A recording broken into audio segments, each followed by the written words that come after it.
अध्याय 16। पुरानी जड़ें और नई मुसीबतें। तुम यहाँ कुछ समय के लिए रुक रही हो, तो क्या इसका मतलब ये है कि तुम और विहान फिर से वहीं से शुरू करने वाले हो? महक ने बिना किसी लाग लपेट के सीधे शब्दों में पूछा। काव्या ने एक गहरी सांस ली। उसकी आवाज में एक थकावट थी। महक, ये मेरी निजी बात है। मुझे नहीं लगता कि इस पर चर्चा करने की जरूरत है। महक ने दूर बहती नदी की ओर देखते हुए सपाट लहजे में कहा। तुम वहाँ से शुरुआत नहीं कर सकती जहाँ तुमने 7 साल पहले छोड़ा था काव्या।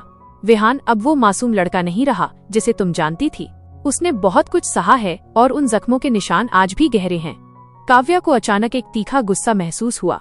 उसे लगा जैसे पूरा शहर विहान को किसी देवता की तरह पूजता है और उसे वही पुरानी लालची लड़की समझता है। उसे स्कूल के वो दिन याद आ गए जब लोग फुसफुसाते थे कि उसने विहान को अपनी खूबसूरती के जाल में फंसाया है। काव्या अपनी कीमत जानती थी, लेकिन ये सबक उसने बहुत भारी कीमत चुकाकर सीखा था। उसने महक की आंखों में आंखें डालकर 2 टूक जवाब दिया। विहान कोई बच्चा नहीं है, वो अपना ख्याल खुद रख सकता है। फिर उसने पलटकर एक चुभता हुआ सवाल किया, और तुम? क्या तुम वाकई उसकी सिर्फ दोस्त हो? क्या तुम इस बात को लेकर पूरी तरह पक्का हो? महक का चेहरा सख्त हो गया, जैसे काव्या ने किसी दुखती रग पर हाथ रख दिया हो। काव्या वहाँ से मुड़कर चली गई, पर वो महक से ज्यादा खुद पर नाराज थी कि वो फिर से उन्हीं पुरानी बहसों में उलझ रही है। 7 साल पहले जब जिंदगी इम्तिहान ले रही थी, उन दिनों काव्या एक मामूली से रेस्टोरेंट में काम ढूंढने की नाकाम कोशिश कर रही थी। वह उस वक्त महज 17-18 साल की थी, लेकिन उसने अपनी उम्र 21 साल बताई थी ताकि उसे शराब परोसने वाली वेट्रेस की नौकरी मिल सके, जहां टिप अच्छी मिलती थी। तभी उसकी नजर एक अधेड़ उम्र के आदमी पर पड़ी जो उसे बड़ी अजीब और गंदी नजरों से टटोल रहा था। रेस्टोरेंट की मैनेजर ने उसे होस्टेस की नौकरी तो दी, पर उसमें सैलरी बहुत कम थी और कोई एक्स्ट्रा कमाई भी नहीं थी। काव्या ने बेबसी में हाँ कह दिया। तभी उस अजनबी आदमी ने अपना कार्ड काव्या की ओर बढ़ाया। पैसे चाहिए? मैं मदद कर सकता हूँ। इसे एक छोटा सा लोन समझ लो, बाद में काम करके उतार देना। काव्या का अंतर्मन चिल्लाकर कह रहा था कि ये आदमी गलत है। उसने उसका ऑफर तुरंत ठुकरा दिया, पर न जाने किस डर या मजबूरी में उसने उसका कार्ड अपने पर्स के कोने में रख लिया, शायद कभी बहुत बुरा वक्त आए तो सोचकर। जब वो घर पहुंची तो मंजर और भी खौफनाक था। उसकी माँ पूरी तरह टूट चुकी थी। उन्हें नशीली दवाओं की लत लग गई थी और मकान मालिक किराया न मिलने पर उन्हें सड़क पर फेंकने की धमकी दे रहा था। काव्या ने रोते हुए वापस अपने गांव लौटने की बात की, पर उसकी माँ एक कड़वी हंसी हंसते हुए बोली, वहाँ क्या रखा है काव्या? तुम्हारे उस बाप के पास जो खुद शांति की तलाश में घर छोड़कर भाग गया, या उन गांव वालों के पास जो हमें आज भी अछूत समझते हैं? काव्या को उस दिन एहसास हुआ कि उसके पिता की जादू और दुआओं वाली बातें महज एक खूबसूरत झूठ थीं। हकीकत तो लहूलुहान करने वाली थी। वर्तमान समय, एक नई उम्मीद। आज काव्या अयान के घर जा रही थी। अयान अब एक बहुत बड़ा रॉकस्टार बन चुका था और उसका नया गाना अनब्रेक मी हर जगह सुपरहिट था। काव्या की बहन दिया ने उसे कसम दी थी कि वो इस पार्टी में जाए और अयान से मिलकर उसे सारी बातें बताए। काव्या को खुद यकीन नहीं हो रहा था कि वो एक रॉकस्टार की आलीशान पार्टी का हिस्सा बनने जा रही है। उसे लगा कि शायद इसी बहाने वो अपनी इन रोज रोज की परेशानियों और अतीत के बोझ से कुछ पल के लिए दूर भाग सकेगी। पर क्या ये पार्टी उसे सुकून देगी या किसी नई मुसीबत की शुरुआत होगी? अध्याय 17। पुराने राज और नई दूरियां। काव्या ने खुद को समझाया कि जो होगा देखा जाएगा। आज उसे बस एक सुकून भरी रात की जरूरत थी। उसकी बहनों का स्कूल में दिन अच्छा रहा था, पापा की सेहत सुधर रही थी और उसने अपने नए मसाज स्टूडियो के लिए जरूरी सामान भी जुटा लिया था। जब वो अयान के घर पहुंची तो उसे वहां ज्यादा गाड़ियां नहीं दिखीं। उसे लगा था कि किसी बड़े रॉकस्टार के घर लग्जरी गाड़ियों का तांता लगा होगा, पर वहां सिर्फ कुछ चुनिंदा गाड़ियां और सड़क के पार एक पीली स्पोर्ट्स कार खड़ी थी। तभी उसकी सहेली तारा ने कार का दरवाजा खोला और उसे गले लगा लिया। तारा ने चिल्लाते हुए कहा कि तुम सच में आ गई। तारा और रिया काव्या को देखकर दंग रह गईं। काव्या अब वो पहले वाली साधारण लड़की नहीं रही थी। वो अब और भी हसीन और आत्मविश्वास से भरी लग रही थी। तभी पीछे से एक गहरी आवाज आई कि वो किसी अप्सरा से कम नहीं लग रही। काव्या ने मुड़कर देखा, सामने विहान खड़ा था। विहान की आंखों की चमक ने काव्या के अंदर वही पुरानी हलचल पैदा कर दी। उसे याद आने लगे वे मोमबत्ती वाले कोने, वो वाइन और विहान का वो जादुई स्पर्श। विहान ने धीमी आवाज में कहा कि हाय काव्या, तुम्हें यहाँ देखकर अच्छा लगा। तारा ने पूछा कि विहान, क्या तुम पार्टी में रुकोगे? विहान ने मना कर दिया कि नहीं, मुझे कुछ काम है। फिर मिलते हैं काव्या। विहान ने अपनी बाइक स्टार्ट की और वहां से चला गया। उसके जाने के बाद रिया और तारा ने काव्या को छेड़ना शुरू कर दिया। रिया ने मजाक किया कि तुम दोनों के बीच तो जबरदस्त खिंचाव है। एक चौंकाने वाला खुलासा। बातों बातों में तारा ने कहा कि विहान एक बहुत अच्छा इंसान है, पर पिछला साल उसके लिए बहुत बुरा रहा। काव्या ने हैरानी से पूछा कि पिछले साल क्या हुआ था। रिया ने तारा को टोकने की कोशिश की, पर बातों का सिलसिला चल पड़ा। रिया के मुंह से अचानक निकला कि महक और अयान की कहानी तो विहान और निशा की शादी की पार्टी के बाद शुरू हुई थी। काव्या सन्न रह गई। उसने पूछा कि क्या विहान और निशा जो तुम्हारी बड़ी बहन है, और शादी की पार्टी, क्या विहान शादीशुदा है? रिया और तारा की चुप्पी ने काव्या की बेचैनी बढ़ा दी। इससे पहले कि वे कुछ जवाब देती, महक ने दरवाजा खोला। उसे देखकर काव्या को समझ नहीं आया कि वह क्या कहे। विहान ने तो कहा था कि वो शादीशुदा नहीं है, फिर निशा के साथ उसकी शादी की बात कहां से आई? विहान का घर। दूसरी तरफ विहान अपनी दादी के घर पहुंचा। उसकी दादी ने उसे प्यार से चूमा और कहा कि मुझे तुम पर गर्व है विहान, तुम बहुत मेहनती हो। विहान मुस्कुराया, पर उसके मन में अब भी काव्या की वही छवि घूम रही थी जो उसने कुछ देर पहले अयान के घर के बाहर देखी थी। अध्याय 18, वफादारी और पुराने दाग। विहान ने अपनी दादी को शक की नजरों से देखा। उसे अपनी दादी के स्वभाव का अच्छे से अंदाजा था। वो कभी भी किसी को बिना मतलब के दोष देना या किसी की तरफदारी करना तब तक नहीं छोड़ती थी जब तक कि उनका अपना कोई स्वार्थ न हो। आज उनकी आंखों की वो चमक बता रही थी कि उन्होंने फिर से कोई बिसात बिछाई है। आज रात हमारे साथ कोई खास मेहमान है विहान, दादी ने रहस्यमयी ढंग से मुस्कुराते हुए कहा। विहान तुरंत समझ गया कि माजरा क्या है। दादी को उसे कुमारा देखना बिल्कुल पसंद नहीं था, खासकर अब जब काव्या शहर वापस आ गई थी तो दादी ने विहान के लिए एक सही और संस्कारी लड़की ढूंढने की अपनी कोशिशें और भी तेज कर दी थी। वे काव्या को विहान की जिंदगी के लिए एक खतरा मानती थीं। दादी ने इशारे से उसे रसोई की तरफ भेजा जहां वो खास मेहमान कॉफी बना रही थी। विहान जैसे ही रसोई की ओर बढ़ा, उसे पीछे बैठक से दादी की सहेलियों की दबी दबी फुसफुसाहट सुनाई दी। शुक्र है, कम से कम यह लड़की उन कपूर परिवार की लड़कियों जैसी तो नहीं है। गांव वालों के मन में रिया और महक के प्रति जो कड़वाहट थी वो साफ झलक रही थी। माया का सामना। रसोई के दरवाजे पर पहुंचते ही विहान का सामना माया से हुआ। विहान को अचानक सामने देखकर माया बुरी तरह हकबका गई। उसके हाथ जैसे कॉफी के मग पर ठिठक गए। मुझे माफ करना विहान, माया ने नजरें चुराते हुए कहा। मुझे सच में अंदाजा नहीं था कि तुम यहाँ आओगे। मैं नहीं चाहती कि तुम ऐसा सोचो कि मैं तुम्हारी दादी के जरिए तुम पर अपनी इच्छा थोप रही हूँ या तुम्हारा पीछा कर रही हूँ। विहान ने दरवाजे के फ्रेम से टिककर हाथ बांध लिए। उसने बिना किसी भूमिका के सीधे सवाल किया, माया, तुम यहाँ अपनी मर्जी से आई हो या इसलिए क्योंकि तुमने सुबह स्कूल में काव्या को काम देने से मना कर दिया और अब खुद को मेरी नजरों में सही साबित करना चाहती हो? माया का चेहरा शर्म और गुस्से से लाल हो गया। क्या उसने तुम्हें सब बता दिया? बातचीत के दौरान ये बात सामने आ गई। विहान ने लापरवाही से जवाब दिया, पर उसकी आंखों में गंभीरता थी। माया ने खुद को संभालते हुए सफाई दी, देखो विहान, मैं कोई बुरी औरत नहीं हूँ और न ही मेरा काव्या से कोई व्यक्तिगत झगड़ा है, पर मेरा सैलून मेरी बरसों की मेहनत है, मेरा सब कुछ है। मुझे अपने बिजनेस की साख बचाने के लिए एक कठिन और व्यावहारिक फैसला लेना पड़ा। विहान को माया के व्यवहार पर गुस्सा तो था, पर मन ही मन उसे एक अजीब सी खुशी भी हो रही थी। माया के मना करने की वजह से ही काव्या अब उसके और करीब रहने वाली थी। अब उस बात का कोई मतलब नहीं है, सब ठीक हो गया है, विहान ने ठंडे लहजे में कहा। काव्या मेरी गैलरी के ऊपर वाला अपार्टमेंट किराए पर ले रही है। वो अपना मसाज स्टूडियो वहीं से शुरू करेगी। माया ये सुनते ही चौंक गई, जैसे उसे बिजली का झटका लगा हो। क्या विहान, क्या तुम्हें सच में लगता है कि ये सही फैसला है? दुनिया क्या कहेगी? लोग यही सोचेंगे कि तुम उसके उस काम का समर्थन कर रहे हो जिसे समाज अच्छी नजरों से नहीं देखता। उसकी माँ के बारे में इस गांव में सब जानते हैं। वो मसाज के बहाने क्या क्या करती थी ये किसी से छिपा नहीं है। लोग यही कहेंगे कि जैसा बाप वैसा बेटा, और इस मामले में जैसी माँ वैसी बेटी। विहान का जबड़ा गुस्से से भिंच गया, उसकी आंखों में खून उतर आया। ये सब घटिया और बेकार की बकवास है माया। तुम्हारे लिए यह बकवास हो सकती है विहान, माया ने उसकी बात काटते हुए तेज आवाज में कहा, पर यह दुनिया वही मानती है जो वो मानना चाहती है। तुम्हारी गैलरी की अपनी एक इज्जत है और काव्या का वहाँ होना तुम्हारी साख को हमेशा के लिए मिट्टी में मिला सकता है। एक बार फिर सोच लो। विहान ने पास रखे एक बोतल से जाम भरा और बिना पलक झपकाए उसे एक ही बार में गटक गया। मैंने बहुत सोच समझकर ये कदम उठाया है माया, मेरा फैसला अटल है, उसे वहाँ जगह मिलेगी। माया ने हार मानते हुए उदासी से विहान की ओर देखा। तुम वाकई बहुत अच्छे इंसान हो विहान। वो काव्या बहुत खुशनसीब है कि उसे आज भी तुम्हारा साथ मिल रहा है। मुझे समझ आ गया है कि उसके वापस आने के बाद तुमने मुझसे इतनी दूरी क्यों बना ली है। मैं तुम्हारे और तुम्हारी खुशियों के रास्ते में नहीं आना चाहती। अध्याय 19, पछतावा, पुरानी यादें और अनचाहे संदेश। रसोई के उस शांत कोने में विहान और माया की बातचीत अभी थमी नहीं थी। विहान को अपनी गलती का गहरा एहसास हो रहा था।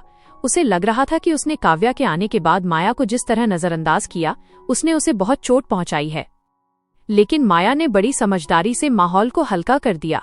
उसने बड़ी बेबाकी से कबूल किया कि वो मां बनने का सपना देख रही है और इस सपने को पूरा करने के लिए उसे किसी पति या किसी बंधन की जरूरत नहीं है। विहान उसकी ये हिम्मत देखकर हैरान था, पर उसने माया के इस निजी फैसले का दिल से सम्मान किया। तभी विहान की जेब में उसका फोन थरथराया। उसने स्क्रीन देखी, वो काव्या का मैसेज था। विहान की धड़कनें एक पल के लिए रुक गईं। मैसेज में लिखा था, 1 हफ्ते पहले हम रेस्टोरेंट में थे और तुम मेज के नीचे मुझे छू रहे थे। उस वक्त जो एहसास था वो आज भी मेरी नसों में दौड़ रहा है। माया ने विहान की आंखों में वो बदली हुई चमक तुरंत पढ़ ली। उसने फुर्ती से विहान का फोन छीनकर अपनी जेब में रख लिया और शरारत से मुस्कुराते हुए कहा, विहान, अगर तुम इस मिस कॉम्प्लिकेटेड से कुछ वाकई ज्यादा चाहते हो तो अभी इसका जवाब मत दो, उसे थोड़ा इंतजार करने दो। विहान को ये सब बचपना लगा, पर माया ने उसे अपनी बातों में उलझा लिया और उसे इस छोटे से खेल का हिस्सा बनने के लिए मना लिया। अगली सुबह टेकीला का कहर। दूसरी तरफ काव्या की सुबह एक भयानक सिरदर्द और गहरे पछतावे के साथ हुई। पिछली रात अयान के घर पर पी गई टेकीला के 3 बड़े नुकसान उसे अब साफ समझ आ रहे थे। पहला, होश पूरी तरह खो जाना, उसे याद ही नहीं था कि उसने वहाँ क्या क्या किया। दूसरा, धुंधली यादें, उसे बस इतना याद आ रहा था कि वो पागलों की तरह नाच रही थी। और तीसरा, जो सबसे डरावना था, बेवकूफी। उसे डर था कि उसने नशे की हालत में विहान को कोई ऐसी वैसी बात भेज दी है। जैसे ही उसने थरथराते हाथों से अपना फोन चेक किया, उसके पैरों तले जमीन खिसक गई। 1 नहीं, 2 नहीं, बल्कि 4 मैसेज, और वे भी इतने बोल्ड और बेबाक कि काव्या ने शर्म के मारे अपना सिर रसोई के काउंटर पर पटक दिया। उसे यकीन नहीं हो रहा था कि वो विहान के सामने इतनी गिर सकती है। रिया ने पास आकर मजे लेते हुए कहा, क्यों? विहान ने अब तक कोई जवाब नहीं दिया। कमाल है, वैसे कल रात मैंने ही तुम्हें फोन थमाया था ताकि तुम अपनी दबी हुई इच्छाएं बाहर निकाल सको। शुक्र मनाओ, मैंने कुछ और नहीं करवाया। तभी महक ने वहां आकर रिया को टोकते हुए संजीदगी से कहा। विहान ने जवाब इसलिए नहीं दिया क्योंकि वो जानता था कि काव्या उस वक्त अपने होश में नहीं थी। वो एक बहुत ही भला और सुलझा हुआ इंसान है। वो कभी किसी की कमजोरी या नशे का फायदा नहीं उठाता। एक गंभीर चेतावनी। बातों बातों में विहान के उन सपनों का जिक्र निकला जो वो अपनी जिंदगी के लिए देखता था। महक ने काव्या की आंखों में सीधे देखते हुए एक चेतावनी भरे लहजे में कहा, काव्या, एक बात हमेशा याद रखना, विहान इस दुनिया में सिर्फ एक चीज चाहता है, शादी करना और अपना एक प्यारा सा परिवार बसाना। अगर तुम उसे ये स्थिरता और वो सुकून नहीं दे सकती तो खुदा के वास्ते उससे दूर रहो। वो पहले ही बहुत टूट चुका है, उसे और मत तोड़ो। काव्या को महक की बातों में छिपी सच्चाई का एहसास हुआ। उसे समझ आ गया कि विहान के साथ उसकी ये नजदीकियां सिर्फ उसे ही नहीं बल्कि विहान के उन मासूम सपनों को भी गहरे जख्म दे सकती हैं जिन्हें उसने बड़ी मुश्किल से सहेजा है। तभी उसकी छोटी बहन दिया का एक संदेश फोन पर चमका, जिसमें लिखा था कि घर पर हालात फिर से बिगड़ रहे हैं और पापा की तबीयत ठीक नहीं है, उसे तुरंत वापस आना चाहिए। काव्या ने एक ठंडी सांस ली। उसके पास अपनी मोहब्बत के बारे में सोचने का वक्त कम और अपनी जिंदगियों की उलझनों को सुलझाने का बोझ ज्यादा था। अध्याय 20। एक अजीब सुबह और अधूरी यादें। काव्या का दिल जोरों से धड़क रहा था। उसने जल्दबाजी में अपने बैग समेटे और घर जाने का फैसला किया। मुझे अभी निकलना होगा, हालात ठीक नहीं लग रहे, उसने घबराहट में कहा। रिया ने उसे दरवाजे पर ही रोकने की कोशिश की। अरे सिर्फ उन मैसेजेस की वजह से ऐसे भागो मत काव्या, सब संभाल लेंगे हम। रुको तो सही, अयान किचन में सबके लिए नाश्ता बना रहा है। लेकिन काव्या का मन अब यहाँ नहीं था। उसे अपनी बहनों की सुरक्षा और पिता की गिरती सेहत की फिक्र खाए जा रही थी। जाने से पहले उसने मजाक मजाक में अयान से अपने सीने के पास ऑटोग्राफ मांगा, जैसा कि उसकी छोटी बहन दिया ने उसे कसम देकर कहा था। अयान मुस्कुरा दिया, पर काव्या के चेहरे पर छाई चिंता साफ दिख रही थी। विहान की उलझन। दूसरी तरफ सूरज की पहली किरण के साथ विहान की नींद खुली। वो अभी भी अर्धनिद्रा की उस अवस्था में था जहां सपने और हकीकत धुंधले हो जाते हैं। उसे अपनी बगल में किसी की मौजूदगी का एहसास हुआ। उसे लगा कि वह काव्या है। उसने एक सुकून भरी मुस्कान के साथ अपना हाथ बढ़ाया और उस शरीर को अपनी ओर खींचना चाहा। वो नींद में ही काव्या के स्पर्श को महसूस करना चाहता था। उसे अपनी बाहों में भरकर फिर से वही पुरानी दुनिया बसाना चाहता था। लेकिन अचानक कुछ गलत लगा। वो खुशबू काव्या जैसी नहीं थी। उसमें शैम्पू की वो जानी पहचानी मखमली महक नहीं थी जो अक्सर काव्या के बालों से आती थी। विहान की आंखें झटके से खुलीं।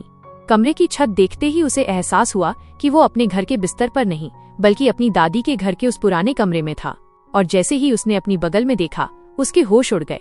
वहां काव्या नहीं बल्कि माया सोई हुई थी। विहान को देखते ही माया भी हड़बड़ाकर उठ बैठी। दोनों ने घबराहट में तुरंत कंबल के नीचे चेक किया कि उन्होंने कपड़े पहने हैं या नहीं।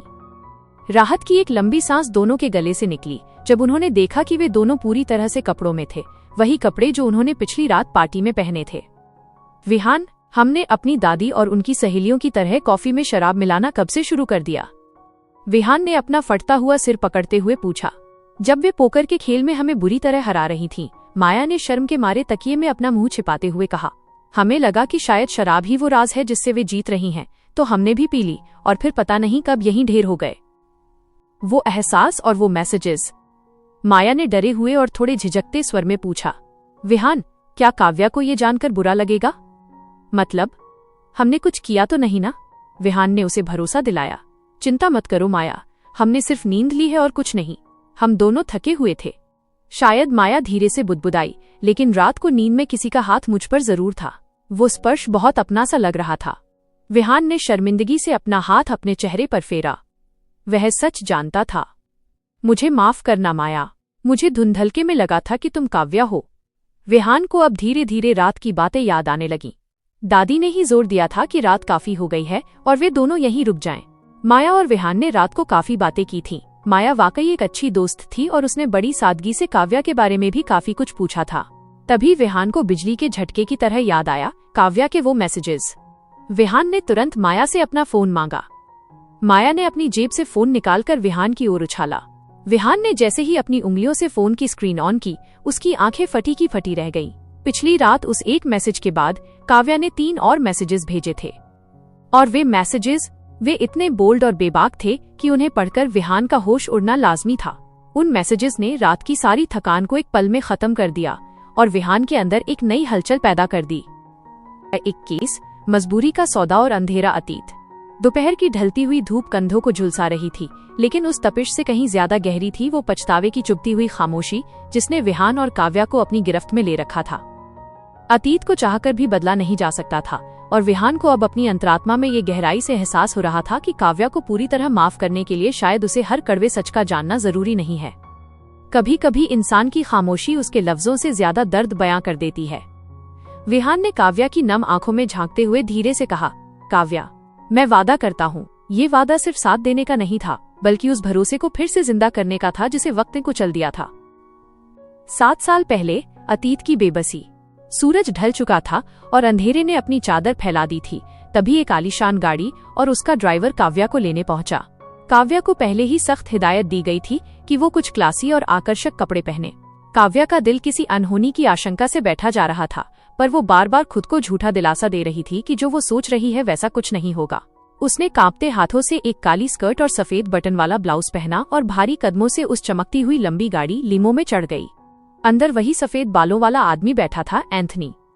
वही शख्स जिसने रेस्टोरेंट में अपना कार्ड काव्या की ओर उछाला था। एंथनी ने काव्या को सिर से पैर तक ऐसी गंदी और भूखी नजरों से देखा कि काव्या का जी मिचलाने लगा। उसने मजबूरी में एंथनी से मोटी रकम उधार ली थी ताकि वो अपनी छोटी बहनों को सड़कों पर दर दर भटकने से बचा सके और घर में राशन ला सके। 2 हफ्तों तक तो सब जैसे तैसे ठीक रहा, पर फिर एंथनी के बेदर्द गुंडे उसके घर पहुंच गए। उन्हें मूल के साथ साथ भारी ब्याज भी वापस चाहिए था और काव्या के पास फूटी कौड़ी भी नहीं थी। मुझे माफ कर दीजिए, मेरे पास अभी इतने पैसे नहीं हैं, काव्या ने थरथराते हुए एंथनी से गुहार लगाई। दिया और गौरी की तबीयत अचानक बहुत खराब हो गई थी, मुझे उनके पास रुकना पड़ा, इसलिए मैं एक्स्ट्रा शिफ्ट नहीं कर पाई। एंथनी ने हाथ के इशारे से उसे बीच में ही टोक दिया। उसकी आवाज में बर्फ जैसी ठंडक थी। तुम्हारी ये मामूली वेट्रेस की नौकरी कभी मेरा कर्ज नहीं उतार पाएगी लड़की। जितना समय तुम इन कौड़ियों को कमाने में बर्बाद करोगी, मेरा ब्याज उससे कहीं तेजी से आगे निकल जाएगा। काव्या पूरी तरह टूट चुकी थी। उसकी हिम्मत जवाब दे रही थी, हम किसी शेल्टर होम चले जाएंगे। मैं अपनी माँ के हाथ पैर जोड़ूंगी कि वो नशा छोड़ दें ताकि पुलिस मेरी बहनों को हमसे छीन न ले। मैं सब ठीक कर लूंगी। एंथनी एक ठंडी और क्रूर मुस्कान के साथ हंसा। तुम्हारे शेल्टर होम जाने से मेरे पैसे का मसला हल नहीं होता, काव्या। काव्या ने डर और अपमान के मारे अपना निचला होंठ दांतों तले दबा लिया। फिर आप मुझसे क्या चाहते हैं? मैं क्या करूं? एंथनी की नीच नजरें अब काव्या के मासूम चेहरे से हटकर उसके जिस्म के उतार चढ़ाव पर टिक गईं। काव्या के मन में उसके प्रति घृणा की लहर दौड़ गई, पर अपनी छोटी बहनों के भूखे चेहरों की याद ने उसे बेबस कर दिया। एंथनी ने बिना किसी झिझक के अपना असली चेहरा दिखाया और ठंडे लहजे में हुक्म दिया, अब से तुम मेरे लिए काम करोगी। मेरा एक बहुत रसूखदार क्लाइंट ऊपर तुम्हारा इंतजार कर रहा है। जाओ। 22 मासूमियत की नीलामी और कड़वी सच्चाई। प्लीज, मैंने कांपती हुई आवाज में फुसफुसाकर कहा। मेरी आंखों में बेबसी का समंदर उमड़ रहा था। मैं कुंवारी हूँ। मैं अपना जिस्म इस तरह नहीं बेच सकती। मुझे घर जाने दो। मेरी बात सुनकर एंथनी ने एक क्रूर मुस्कान के साथ तालियां बजाईं। यही तो मैं सोच रहा था, आज की सबसे अच्छी खबर। उसकी आंखों में जो वहशी चमक थी, उसने मेरे रोंगटे खड़े कर दिए। उसने आगे बढ़कर मेरे बिखरे हुए बाल बड़े प्यार से मेरे कान के पीछे किए और उसके उस स्पर्श से मेरे पूरे शरीर में घृणा की एक लहर दौड़ गई। चिंता मत करो बच्ची, आज रात वो सब नहीं होगा। हम उसे बस थोड़ा सा स्वाद चखने देंगे। तुम्हारी ये पवित्रता, वर्जिनिटी बहुत कीमती है, इसे हम बाद के लिए बचाकर रखेंगे। आज बस ट्रेलर होगा। वे मुझे शहर की एक आलीशान हाई राइज बिल्डिंग में ले गए। लिफ्ट में ऊपर चढ़ते वक्त मुझे ऐसा महसूस हो रहा था जैसे हर दीवार और हर आईना मुझे देख रहा है।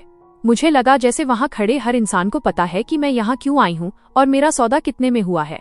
लिफ्ट के दरवाजे एक झटके के साथ खुले और एंथनी का एक नौकर मुझे एक बेहद शानदार अपार्टमेंट के अंदर ले गया। वहां हर तरफ कीमती पत्थर, झूमर और आधुनिक फर्नीचर थे। अंदर कदम रखते ही मेरा दम घुटने लगा। मेरा मन हुआ कि मैं सब कुछ छोड़कर भाग जाऊं, पर मेरी बहनों के चेहरे बेड़ियों की तरह मेरे पैरों से लिपटे थे। नौकर मुझे पीछे के एक कमरे में ले गया, जहां चारों तरफ किताबों की ऊंची ऊंची अलमारियां थीं। कमरे के बीचों बीच एक महंगी मेज के पीछे एक आकर्षक आदमी बैठा था, शायद 30 साल के करीब की उम्र, गहरी और ठंडी आंखें और रईसी का बेजा रुतबा। वो बिल्कुल वैसा आदमी था जिसे देखते ही मेरी माँ जैसे लोग खुद को समर्पित कर देते। दरवाजा बंद करो, उसने धीमी और भारी आवाज में हुक्म दिया। मैंने खुद को पत्थर बनाया।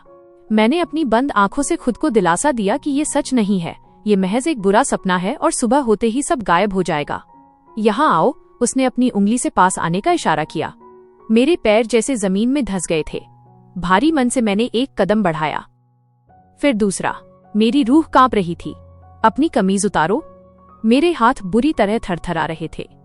मैंने अपनी काली कमीज के बटन एक एक करके खोले। मैंने खुद को ये कहकर हिम्मत दी कि अगर वो मुझे छुएगा नहीं तो शायद ये पाप में नहीं गिना जाएगा। जैसे ही कमीज सरक कर फर्श पर गिरी, ठंडी हवा ने मेरे बदन को छुआ और मेरे रोंगटे खड़े हो गए।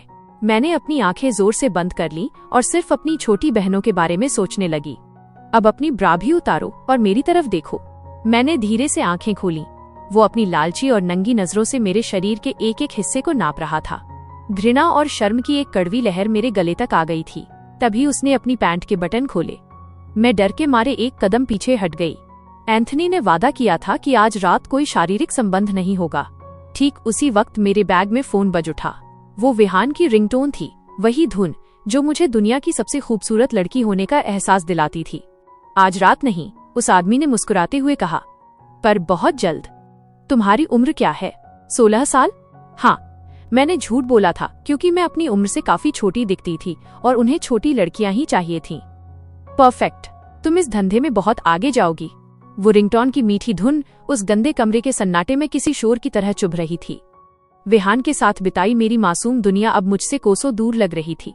मैं विहान के लिए इतनी अच्छी लड़की बनी रही कि मैंने उसे कभी खुद को नहीं सौंपा, और आज मैं एक अनजान दरिंदे के सामने घुटनों पर बैठने वाली थी, सिर्फ उन चंद पैसों के लिए जो पहले ही खर्च हो चुके थे। मैंने फोन को नजरअंदाज किया और अपना बैग जमीन पर पटक दिया। जैसे ही मैं उसके सामने घुटनों के बल बैठी, मेरा जी मिचलाने लगा। मेरा फोन फिर से बज उठा। विहान। ऐसा लग रहा था जैसे हजारों मील दूर बैठे उसे पता चल गया है कि उसकी काव्या किसी दलदल में गिर रही है और वो अपनी पुकार से मुझे बचाना चाहता है। मेरे गाल आंसुओं से भीग चुके थे। मैंने हमेशा खुद से वादा किया था कि मैं अपनी माँ के स्तर तक कभी नहीं गिरूंगी। मुझे अपनी इस झूठी ईमानदारी पर बहुत गर्व था, पर आज मेरा वो सारा गुरूर मिट्टी में मिल चुका था। तभी अचानक मेरे अंदर कुछ टूटा। मैंने झटके से अपना बैग उठाया, अपनी कमीज और ब्रा पकड़ी और बिना पीछे मुड़े उस कमरे से बाहर भाग निकली। मैं पागलों की तरह लिफ्ट की ओर दौड़ रही थी। उस पल मुझे एक खौफनाक एहसास हुआ। मुझे लगा कि मैं अपनी माँ से बेहतर हूँ, पर हकीकत में मैं उनसे भी बदतर थी, क्योंकि उन्होंने वो सब किया जो परिवार की भूख मिटाने के लिए जरूरी था, और मैं वो भी नहीं कर पाई। मैं अपने स्वाभिमान और अपनी बहनों के बीच में हार गई थी। वर्तमान समय, प्रेजेंट डे। आज भी काव्या की आंखों से वही खारे आंसू गिर रहे थे। अतीत का वो जख्म आज भी उतना ही ताजा और लहूलुहान था। विहान उसे आज भी अच्छी लड़की कहकर पुकार रहा था, पर काव्या को हर बार ऐसा लगता था जैसे कोई उसके सीने में खंजर घोंप रहा हो। उसे लग रहा था कि वो अब उस पवित्र शब्द के काबिल कभी नहीं हो पाएगी। अध्याय 23 मसाज और पुरानी यादें। विहान अपने दोस्त मैक्स के साथ बैठा था, लेकिन उसका ध्यान कहीं और ही था। मैक्स ने शरारत भरी मुस्कान के साथ कहा कि उसने आज रात के लिए एक मसाज बुक की है। विहान का चेहरा एक पल में सख्त हो गया। उसने बिना कुछ सोचे अपना फोन मैक्स की ओर बढ़ा दिया और ठंडे लहजे में कहा, तुम खुद ही अपॉइंटमेंट कैंसिल करोगे या मैं करूं? विहान अच्छी तरह जानता था कि मैक्स ने किसके पास वक्त लिया है। काव्या पिछले 3 हफ्तों से उसकी गैलरी के ठीक ऊपर वाले अपार्टमेंट में अपना मसाज स्टूडियो चला रही थी। वो विहान से बहुत ही प्रोफेशनल और रुखा बर्ताव करती थी, सिर्फ काम की बातें करना और फिर अपने काम में डूब जाना। विहान को काव्या की ये बनाई हुई दीवार अंदर ही अंदर खल रही थी। मैक्स ने विहान की आंखों में वो जलन देख ली और उसे छेड़ते हुए कहा, दोस्त, तुम तो वाकई उसके प्यार में पूरी तरह पागल हो चुके हो। विहान ने इस बार अपनी भावनाओं को नहीं छिपाया। उसने एक गहरी सांस ली और मान लिया, हाँ मैं हूँ, और शायद हमेशा से था। आखिरकार मैक्स ने हार मान ली और अपना शाम 6 बजे वाला स्लॉट विहान के नाम कर दिया। Appointment number 6। विहान की बारी। शाम के 6 बज रहे थे। काव्या अपने स्टूडियो में थकान से चूर बैठी थी। पिछले 3 हफ्तों की भागदौड़ और रात को अपने पापा के उस पुराने सख्त सोफे पर सोने की वजह से उसकी अपनी पीठ में भयंकर दर्द रहने लगा था। वो बस आज का काम खत्म कर चैन की नींद सोना चाहती थी। तभी दरवाजा खुला और विहान अंदर आया। काव्या कुछ समझ पाती उससे पहले ही विहान ने अपनी शर्ट उतारकर कुर्सी पर फेंक दी और अपनी पैंट के बटन खोलने लगा। काव्या पूरी तरह सकपका गई, उसके हाथ कांपने लगे। विहान, ये क्या बदतमीजी है? मेरा 6 बजे का एक क्लाइंट आने वाला है, प्लीज यहाँ से जाओ। विहान ने अपनी पैंट उतारते हुए एक शरारती मुस्कान दी और सिर्फ अपने बॉक्सर ब्रीफ्स में उसके सामने खड़ा हो गया। उसकी गठीली छाती और कसरती बदन पर पड़ने वाली रोशनी ने काव्या की सांसें थाम दी। विहान ने मखमली आवाज में कहा, घबराओ मत काव्या, मैं ही तुम्हारा 6 बजे वाला क्लाइंट हूँ। काव्या का दिल किसी नगाड़े की तरह धड़कने लगा। विहान का वो मर्दाना वजूद और उसकी आंखों की चमक देखकर काव्या के लिए खुद को संभालना मुश्किल हो रहा था। वो बहाना बनाकर कमरे से बाहर निकली और पास खड़ी महक के पास जाकर अपनी तेज धड़कनों को काबू करने की कोशिश करने लगी। महक ने उसे देखते ही ठहाका लगाया और कहा, विहान ने मैक्स से उसका अपॉइंटमेंट छीन लिया है। वो अब तुम्हें किसी और गैर मर्द को छूने की इजाजत नहीं देने वाला। मसाज टेबल पर तनाव। काव्या जब वापस कमरे में आई तो विहान मसाज टेबल पर सफेद चादर के नीचे लेटा हुआ था। काव्या ने कांपते हाथों से तेल लिया और जैसे ही उसकी गर्म हथेलियों ने विहान की नंगी पीठ को छुआ, उसे ऐसा लगा जैसे कोई बिजली का तार छू लिया हो। आमतौर पर मसाज करते वक्त वो सिर्फ हड्डियों और मांसपेशियों की थकान के बारे में सोचती थी, लेकिन विहान को छूते ही उसे वे तमाम पुरानी यादें सताने लगी जो उसने बरसों से दबा रखी थीं। विहान के शरीर से निकलने वाली वो हल्की हल्की आहें काव्या को भीतर तक बेचैन कर रही थीं। कमरे का तापमान जैसे अचानक बढ़ गया था। तुम्हारी पीठ के निचले हिस्से में काफी खिंचाव है। काव्या ने अपने जज्बातों को दबाते हुए पेशेवर अंदाज में दबाव डाला। तुम्हें मेरी योग क्लास में आना चाहिए, शरीर की अकड़न कम होगी। विहान ने तकिए में अपना चेहरा दबाए हुए शरारत से पूछा, वही योग क्लास जिसमें तुम वो टाइट काले कपड़े पहनकर जाती हो, जहां तुम्हें एक प्रेट्ज़ल की तरह मुड़ते हुए देखा जा सकता है? काव्या ने शर्म और गुस्से के मिले जुले एहसास में विहान की पीठ पर थोड़ा ज्यादा दबाव डाल दिया। चुप रहो विहान और तमीज से सीधे लेटे रहो। जैसे जैसे मसाज आगे बढ़ी, उनके बीच का मानसिक और शारीरिक खिंचाव टेंशन चरम पर पहुंच गया। काव्या को यह एहसास हो गया कि वो विहान से भागने की चाहे जितनी कोशिश कर ले, उसकी एक छोटी सी छुअन उसे फिर से उसी पुराने रास्ते पर ले आती है जहां से लौटना मुमकिन नहीं था। अगली सुबह जब काव्या अपने पिता के पुराने और टूटे हुए सोफे पर उठी तो उसका पूरा बदन दर्द से कराह रहा था। उसे एहसास हुआ कि वो पूरी दुनिया के दर्द तो मिटा रही है, पर अपनी रूह और अपनी जिंदगी में बसे उस दर्द का उसके पास कोई इलाज नहीं है। वो आज भी उतनी ही अकेली थी जितनी 7 साल पहले थी। चुनौतियां और जटिलता। काव्या की रातें अब पहले से कहीं ज्यादा बेचैन रहने लगी थीं। कल शाम विहान को दी गई उस मसाज ने न सिर्फ काव्या के हाथों में बल्कि उसके सपनों में भी एक अजीब सी हलचल पैदा कर दी थी। जैसे ही वो आंखें बंद करती, उसे विहान का वो गठीला बदन और अपनी हथेलियों पर महसूस होने वाला वो गर्म एहसास याद आने लगता। वो बिस्तर पर करवटें बदलते हुए खुद को बार बार समझा रही थी कि उसे इन बेबुनियाद और खतरनाक इच्छाओं पर हर हाल में काबू पाना होगा, वरना वो फिर से वहीं पहुंच जाएगी जहां से 7 साल पहले टूटी थी। सुबह उठते ही काव्या ने सोचा कि क्यों न वो जल्दी तैयार होकर अपनी गैलरी वाले स्टूडियो चली जाए और वहां के शानदार शॉवर का आनंद ले, क्योंकि घर का बाथरूम तो बस नाम का ही था। पर अगले ही पल उसके मन में एक डर सा बैठा, अगर विहान भी उसी वक्त वहीं मिल गया तो? वो इस अगर मगर के जाल में उलझना नहीं चाहती थी, इसलिए उसने झटके से अपना सिर हिलाया और इन ख्यालों को झटक कर किचन की ओर बढ़ गई। घर की बदहाली और वो चीख। घर में हालात धीरे धीरे पटरी पर लौट रहे थे। सबसे बड़ी राहत की बात यह थी कि छोटी बहन गौरी अब चुपचाप बैठने के बजाय कभी कभी बात करने लगी थी। काव्या ने ताज़ा कॉफी बनाई और अपनी दूसरी बहन दिया को जगाने के लिए उसके कमरे में गई। दिया का मूड हमेशा की तरह उखड़ा हुआ था। दीदी, जब आपने खुद अपना हाई स्कूल पूरा नहीं किया तो आप मुझसे इतनी उम्मीद क्यों रखती हैं? मुझे क्यों पढ़ना चाहिए? उसने चिढ़कर और तकिया मुंह पर रखते हुए पूछा। काव्या ने एक लंबी और ठंडी सांस ली। उसकी आंखों में बीते सालों की थकान साफ दिख रही थी। दिया, मैं चाहती हूँ कि तुम पढ़ाई पूरी करो ताकि तुम्हें जिंदगी में हर काम उस पथरीले और मुश्किल रास्ते से न करना पड़े जिससे मुझे गुजरना पड़ा है। मैं नहीं चाहती कि तुम कभी बेबस हो। अभी उनकी बात पूरी भी नहीं हुई थी कि अचानक बाथरूम से गौरी की एक दिल दहला देने वाली जोरदार चीख सुनाई दी। काव्या और दिया सब कुछ छोड़कर पागलों की तरह बाथरूम की ओर भागे।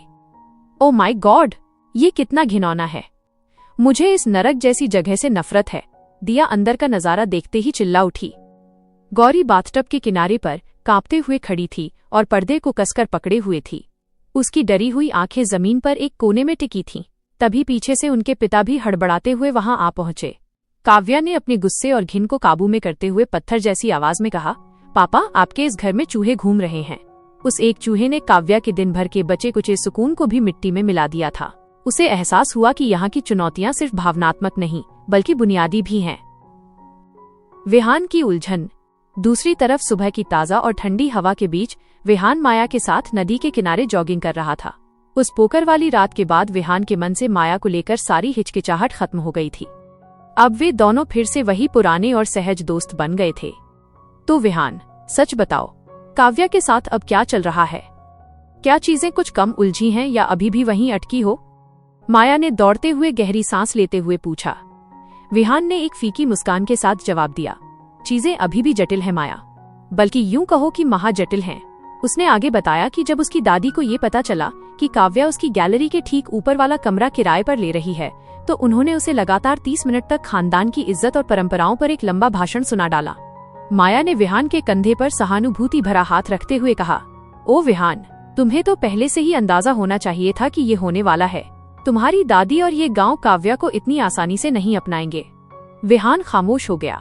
वो जानता था कि लड़ाई लंबी है, पर वो इस बार काव्या का हाथ छोड़ने के मूड में बिल्कुल नहीं था। अध्याय 25। एक अनचाहा सहारा। सुबह की हल्की धुंध अभी छटी भी नहीं थी कि विहान और माया नदी के किनारे टहल रहे थे।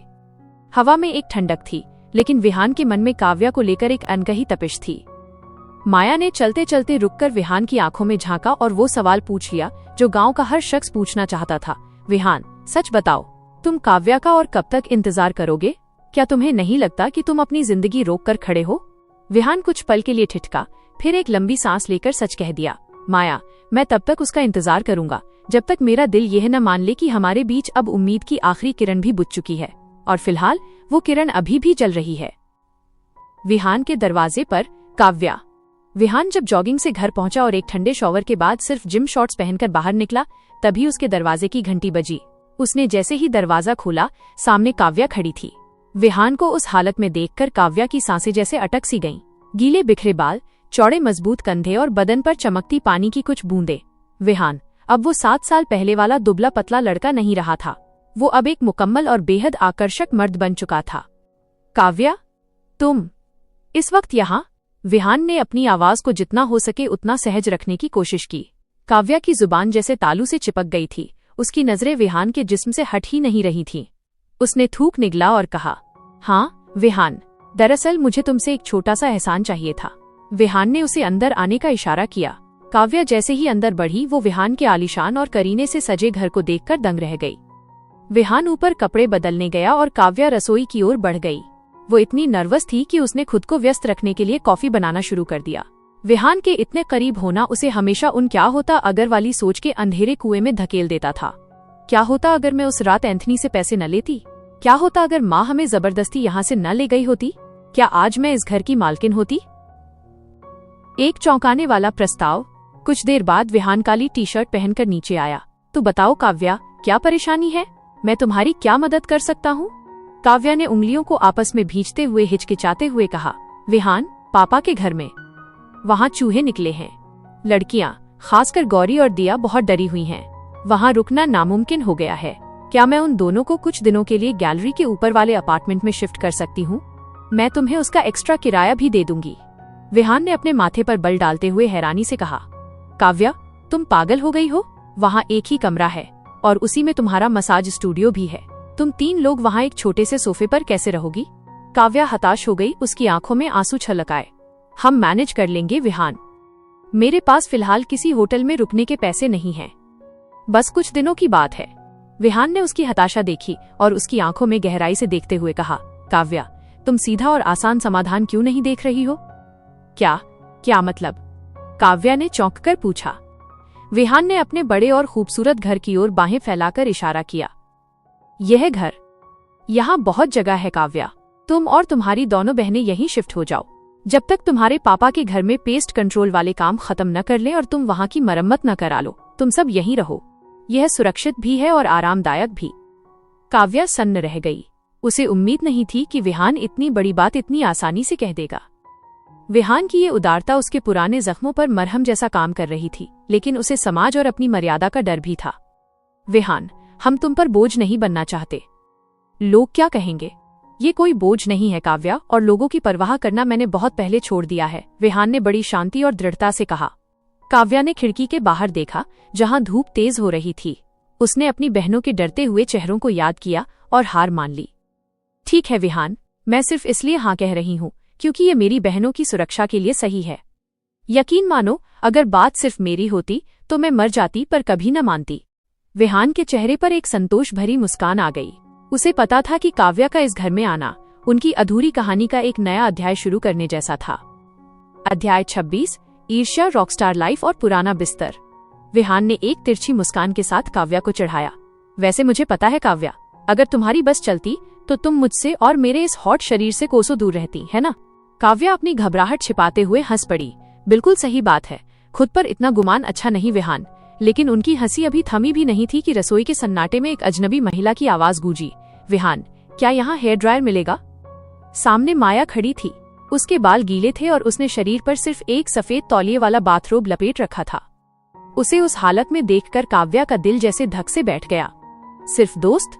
काव्या के मन में सवालों का बवंडर उठने लगा। क्या दोस्त एक दूसरे के घर में सुबह सुबह इस हाल में नहाते हैं? जब माया हेयर ड्रायर लेकर मुस्कुराते हुए वापस चली गई तो काव्या का दबा हुआ गुस्सा ज्वालामुखी की तरह फूट पड़ा।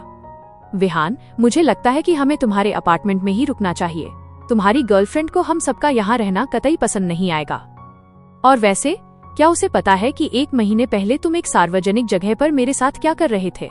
विहान धीरे धीरे काव्या के करीब आया। उसकी आंखों में एक अजीब सी शरारत थी। काव्या, क्या तुम जल रही हो? बिल्कुल नहीं, मुझे कोई फर्क नहीं पड़ता, काव्या ने सफेद झूठ बोला, जबकि उसकी चढ़ी हुई भौहें कुछ और ही कह रही थीं। विहान ने मुस्कुराते हुए उसे समझाया कि माया सिर्फ एक दोस्त है जिसका वाटर हीटर अचानक खराब हो गया था, इसलिए वो यहाँ नहाने आई थी। काव्या ने चिढ़ते हुए पलटकर कहा, वो तुम्हें चाहती है विहान, ये साफ है। और वो जानबूझकर उस बाथरोब में मेरे सामने आई ताकि मुझे नीचा दिखा सके और अपना हक जता सके। विहान ने एक हल्का ठहाका लगाया और अचानक काव्या की कमर में हाथ डालकर उसे अपनी ओर खींच लिया। शायद तुम सही कह रही हो, वो तुम्हें जलाना चाहती थी, तो फिर तुम्हें इसका बदला लेना चाहिए ना, मेरे साथ रोमांस करके। काव्या का चेहरा शर्म से लाल हो गया। उसने उसे हल्का सा धक्का दिया और हंस पड़ी। विहान का यही अंदाज उनके बीच के भारी तनाव को पल भर में हल्का कर देता था। लग्जरी लाइफ और बहनों का रिएक्शन। दोपहर को जब काव्या अपनी बहनों को लेकर विहान के घर पहुंची तो घर का ठाठ बाट देखकर उसकी छोटी बहन दिया की आंखें फटी की फटी रह गईं। ओ माय गॉड काव्या, तुम मजाक कर रही हो? तुम हमें उस कबाड़खाने जैसे घर में रख रही थी जबकि तुम्हारे पास विहान जैसा अमीर और रॉकस्टार दोस्त है। दीदी, ये घर तो बिल्कुल किसी 5 स्टार होटल जैसा है। गौरी के चेहरे पर भी एक बड़ी और सुकून भरी मुस्कान थी। विहान ने शिष्टाचार के नाते काव्या के पिता को भी साथ रहने के लिए बुलाया था, लेकिन उन्होंने अपने पुराने घर की शांति का हवाला देकर मना कर दिया। कमरों का बंवारा और एक कड़वा सच। विहान सबको ऊपर की मंजिल पर ले गया। उसने दिया और गौरी को एक बड़ा और खूबसूरत कमरा दिखाया। फिर मुस्कुराते हुए बोला, परेशान मत होना, तुम्हारी बड़ी बहन का कमरा भी बिल्कुल पास ही है। तभी शरारती दिया ने तपाक से कहा, इतना तामझाम करने की क्या जरूरत है विहान? काव्या तो वैसे भी तुम्हारे ही बिस्तर पर सोने वाली है ना? काव्या शर्म के मारे पानी पानी हो गई। दिया, अपनी जुबान पर लगाम दो, विहान ने स्थिति संभालते हुए हल्के अंदाज में कहा। देखो, वो जब चाहे मेरे कमरे में आ सकती है, मेरा दरवाजा हमेशा खुला है, पर फैसला पूरी तरह उसका होगा। जब विहान काव्या को उसके कमरे में ले गया तो उसने थोड़ा झिझकते हुए माफी मांगी। काव्या, मुझे नहीं पता कि ये बिस्तर तुम्हें कितना आरामदायक लगेगा। दरअसल ये मेरी दादी के घर वाला मेरा वही पुराना बिस्तर है जिसे मैं यहाँ ले आया था। काव्या की आंखों में अचानक यादों का समंदर तैर गया। वही बिस्तर जिस पर 7 साल पहले उन्होंने घंटों जागकर भविष्य के सपने बुने थे, जहाँ वे एक दूसरे के इतने करीब आए थे कि सांसें भी आपस में उलझ जाती थीं, लेकिन फिर भी उन्होंने कभी उस मर्यादा की सीमा को पार नहीं किया था। काव्या ने धीरे से उस चादर को सहलाया और कहा, विहान, ये बिस्तर उस सख्त सोफे से तो लाख गुना बेहतर है जिस पर मैं पिछले कई दिनों से सो रही थी। उसे एहसास हुआ कि भले ही बिस्तर पुराना था, लेकिन उस पर मिलने वाला सुकून उसके लिए बिल्कुल नया होने वाला था। अध्याय 27, धुआं और चिंगारी। विहान ने गौर किया कि काव्या चुपचाप अपनी बाहों और कलाई को सहला रही है। उसके चेहरे पर थकान के साथ साथ हल्का दर्द भी साफ झलक रहा था। क्या तुम्हें दर्द हो रहा है काव्या? विहान ने बड़ी फिक्र से पूछा। काव्या ने एक लंबी सांस ली और बताया, हाँ, दिन भर लोगों को मसाज देने की वजह से अब मेरे हाथ और कलाई बुरी तरह अकड़ जाते हैं। कभी कभी तो उंगलियां मोड़ना भी मुश्किल होता है। विहान ने एक पल भी बर्बाद नहीं किया। उसने बिना कुछ कहे काव्या का कोमल हाथ अपने मजबूत हाथों में थाम लिया और उसकी हथेलियों और अंगूठे की मांसपेशियों को धीरे धीरे सहलाना शुरू कर दिया। विहान के उस जादुई और राहत भरे स्पर्श से काव्या की आंखें अपने आप बंद हो गईं और उसके होठों से एक धीमी सुकून भरी आह निकली। शाम की ढलती हुई सुनहरी धूप काव्या के चेहरे को और भी हसीन बना रही थी। विहान उसे बस देखता ही रह गया। उसका मन हुआ कि वो अभी इसी वक्त उसे चूम ले, उसे अपनी बाहों के घेरे में भर ले, लेकिन वो जानता था कि काव्या अभी किसी कांच जैसी है। एक भी गलत कदम या जल्दबाजी उसे फिर से दूर भगा देगी। तभी दिया की चिढ़ी हुई आवाज ने उस खूबसूरत पल को कांच की तरह तोड़ दिया।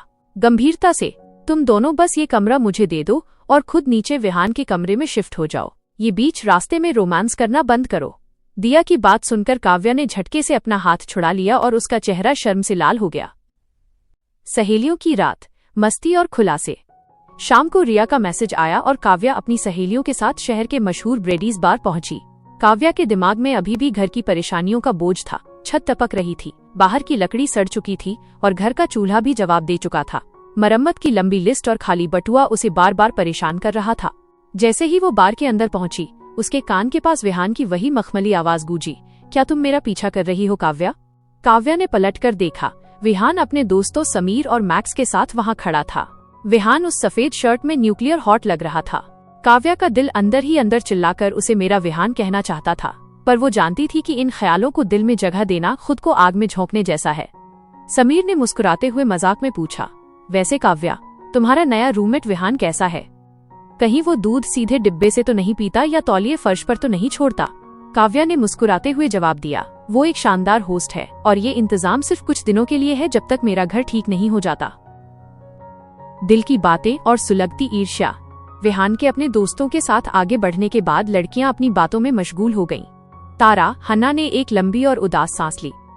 रिया ने धीरे से काव्या को बताया कि तारा को मैक्स पर बहुत समय से क्रश है, लेकिन वो कभी हिम्मत नहीं जुटा पाती क्योंकि वो खुद को मोटी समझती है और उसे लगता है कि वो मैक्स जैसे लड़के के लायक नहीं है।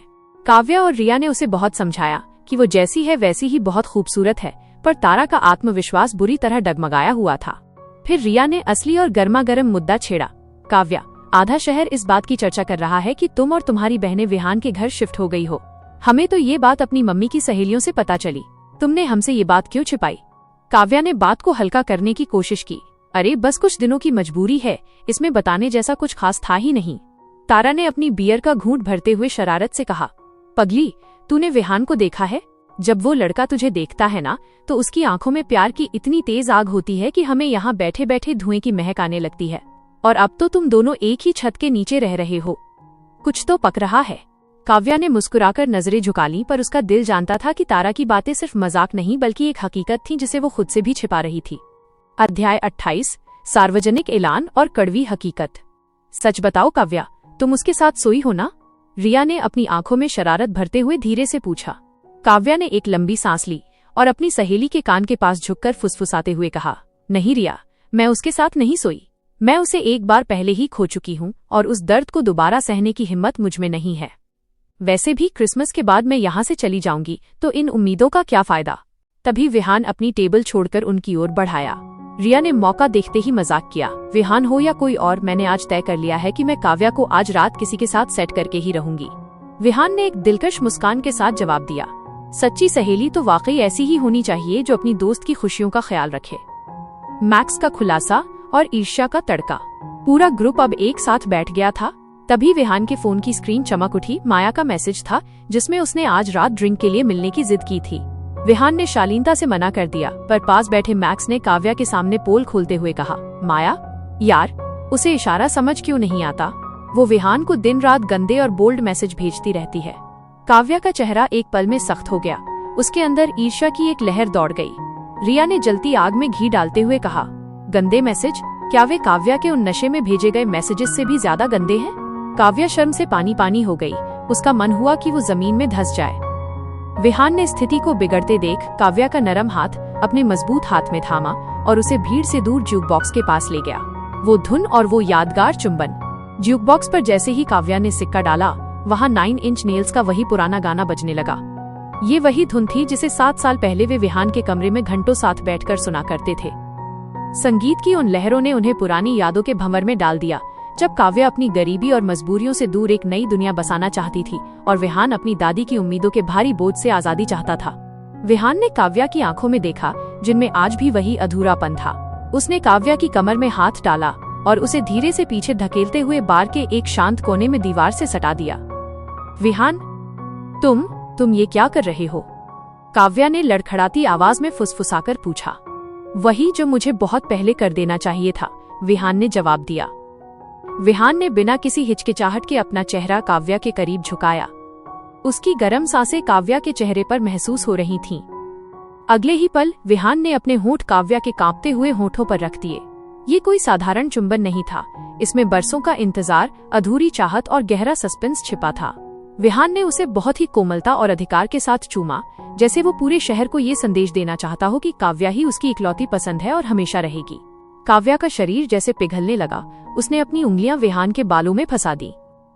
विहान ने अलग होने के बाद काव्या के कान में बहुत ही धीमी और मदहोश कर देने वाली आवाज में फुसफुसाया, जब तक मुझे उस रात की तुम्हारी आवाज और वो एहसास याद है, तुम्हें दुनिया की किसी और औरत के बारे में चिंता करने की जरूरत नहीं है। मेरे लिए सिर्फ तुम हो। माया का सामना।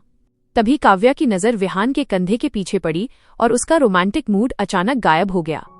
विहान, शैतान का नाम लिया और वो हाजिर। माया यहाँ आ चुकी है और अगर उसकी नजरें किसी को मार सकती तो मैं अब तक राख हो चुकी होती। विहान ने एक गहरी सांस ली और काव्या को छोड़कर बार काउंटर की ओर बढ़ गया। तभी माया तेजी से उसके पास आई। उसकी आंखों में गुस्सा और दर्द साफ झलक रहा था। विहान, तुमने तो कहा था तुम सिर्फ दोस्तों के साथ हो, फिर ये सब क्या था? विहान ने उसे शांति से समझाने की कोशिश की। माया, ये तुम्हारे साथ नाइंसाफी है। तुम्हें कोई ऐसा इंसान मिलना चाहिए जो वाकई तुम्हारे लायक हो और तुम्हें वो प्यार दे सके जो मैं नहीं दे पा रहा। माया का चेहरा पीला पड़ गया। उसकी आवाज रुआंसी हो गई। विहान, तुमने हमेशा मुझसे कहा था कि तुम्हें अभी कोई सीरियस रिश्ता नहीं चाहिए। मुझे लगा तुम सच कह रहे हो, क्योंकि सब जानते हैं कि तुम शादी करना चाहते हो, घर बसाना चाहते हो। पर आज मुझे समझ आया, तुम्हें सीरियस रिश्ता चाहिए, पर मेरे साथ नहीं। काव्या के सामने आते ही तुम्हारे सारे नियम और उसूल बदल जाते हैं। लेखिका का संदेश। तो मेरे प्यारे श्रोताओं, विहान ने सबके सामने काव्या को अपना मान लिया है, लेकिन माया का ये टूटा हुआ दिल और उसकी कड़वाहट क्या काव्या की जिंदगी में कोई नया तूफान खड़ा करेगी? क्या विहान अपनी दादी को इस रिश्ते के लिए मना पाएगा? ये कहानी अब अपनी पूरी रफ्तार में है। आपको विहान का वो पब्लिक किस कैसा लगा? मुझे कमेंट्स में जरूर बताइएगा। मिलते हैं अगले चैप्टर में। शुक्रिया। अध्याय 29, खौफनाक यादें और बेकाबू चाहत। माया की आंखों में आंसू थे, पर उसकी आवाज में एक कड़वी चेतावनी थी। उसने विहान के करीब जाकर कहा, तुम आग से खेल रहे हो विहान। काव्या फिर से तुम्हें छोड़कर चली जाएगी। वो यहाँ रुकने वाली लड़की नहीं है। वह तुम्हें फिर से उसी मोड़ पर लाकर तोड़ देगी जहाँ 7 साल पहले छोड़ा था। लेकिन विहान ने माया की ओर देखे बिना दूर खड़ी काव्या की ओर देखा। उसके लिए अब पीछे मुड़ने का हर रास्ता बंद हो चुका था। वो टूट जाने को तैयार था, पर उसे छोड़ने को नहीं। 7 साल पहले, मजबूरी का जाल। उन दिनों काव्या हर पल डर के साए में जी रही थी। वो काम पर जाने के लिए घर से निकली ही थी कि तभी एक काली एसयूवी उसके पास आकर रुकी। एंथनी का भेजा हुआ एक गुंडा बाहर निकला। उसकी टेढ़ी नाक और चेहरे पर खिंची वो ठंडी, बेजान मुस्कान ने काव्या के शरीर का खून जमा दिया। उसने काव्या के पास आकर सीधी और खौफनाक धमकी दी, तुम्हारी दोनों छोटी बहनें बहुत प्यारी हैं काव्या। गौरी को पार्क में झूला झूलना बहुत पसंद है ना? और दिया, उसमें तो बहुत पोटेंशियल है। एंथनी कहता है कि या तो तुम उसका कर्ज उतारो या फिर तुम्हारी बहनें उतारेंगी। चुनाव तुम्हारा है। काव्या का गला सूख गया। उसके पास कोई रास्ता, कोई उम्मीद नहीं बची थी। उसी अमीर क्लाइंट ने काव्या को दोबारा बुलाया था। काव्या कांपते हुए घर पहुंची और विहान का फोन काट दिया। वही फोन जो विहान ने उसे बड़े प्यार से दिलाया था ताकि वे हमेशा साथ रह सकें। उस रात के खौफ को सहने के लिए उसने अपनी माँ की छिपी हुई दवाओं में से 2 नशीली गोलियां ली ताकि वो उस दर्द और शर्म को बर्दाश्त कर सके। वो खुद की रूह को बेचने जा रही थी ताकि उसकी मासूम बहनें सुरक्षित रह सकें। वर्तमान समय, एक नजारा और बेकाबू धड़कने। आज की सुबह काव्या के लिए गुस्से और चिड़चिड़ाहट से भरी थी।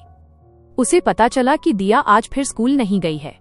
वो विहान के आलीशान घर में उसे ढूंढ रही थी और उसका गुस्सा 7वें आसमान पर था। उसे लगा कि दिया स्कूल छोड़कर विहान के उस शानदार मास्टर बाथरूम में मजे कर रही होगी। काव्या गुस्से में पैर पटकती हुई सीधे विहान के बेडरूम के बाथरूम में घुस गई, लेकिन वहां दिया नहीं थी। दरवाजे के पास विहान के रनिंग के कपड़े अस्त व्यस्त पड़े थे। तभी शॉवर चलने की आवाज आई। काव्या ने जैसे ही भाप से भरे उस कमरे में सिर उठाया, उसकी सांसें सीने में ही थम गईं। कांच के पीछे दिया नहीं बल्कि विहान था। विहान शॉवर की तेज फुहारों के नीचे खड़ा था।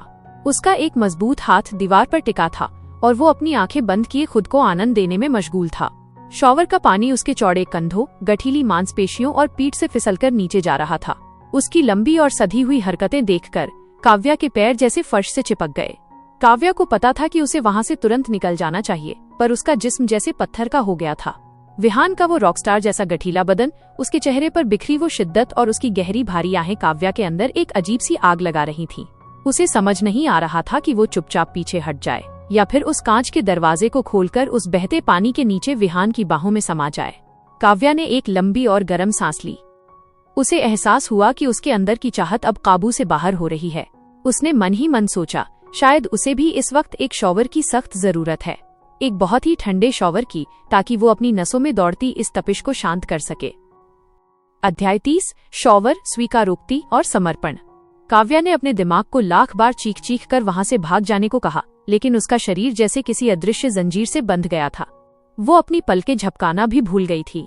भाप से धुंधले पड़ चुके उस कांच के पार विहान का वो मर्दाना और मजबूत बदन किसी जलपरी के ख्वाब जैसा लग रहा था। विहान की हर हरकत में एक लय थी, एक तड़प थी। काव्या के मन में एक ही पागल कर देने वाला ख्याल बार बार कौंध रहा था, उस कांच के दरवाजे को झटके से खोलना, विहान की बाहों में समा जाना और उसके हाथ की जगह अपनी कोमल हथेलियों से उसे वह सुकून देना जिसकी उसे तलाश थी। पर डर और बरसों की झिझक ने उसे पीछे हटने पर मजबूर किया। वो हड़बड़ाहट में जैसे ही मुड़ी, उसका पैर कोने में रखे कचरे के डिब्बे से जा टकराया। सन्नाटे में वो आवाज गूंजी और काव्या संतुलन खोकर सिंक से टकराती हुई फर्श पर गिर पड़ी। अगले ही पल शॉवर का दरवाजा खुला। विहान बाहर था। वो पूरी तरह नग्न था। उसके बालों और कंधों से पानी की गर्म बूंदें टपककर फर्श पर बिखर रही थीं। उसकी आंखों में गुस्से की जगह एक गहरी चिंता थी।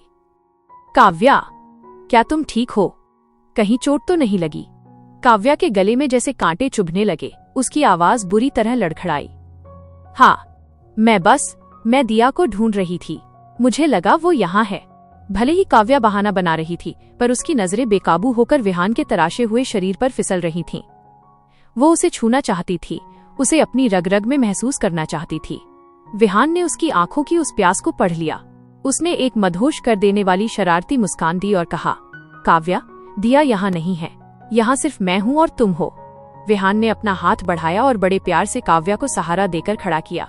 उसकी गीली और गर्म उंगलियों ने काव्या के चेहरे को छुआ, जिससे काव्या के बदन में एक सिहरन दौड़ गई। विहान ने उसकी आंखों में गहराई से झांकते हुए बहुत ही धीमी आवाज में पूछा, क्या तुम मेरे साथ उस शॉवर में वापस आना चाहोगी? काव्या की सांसें जैसे सीने में ही कैद हो गईं।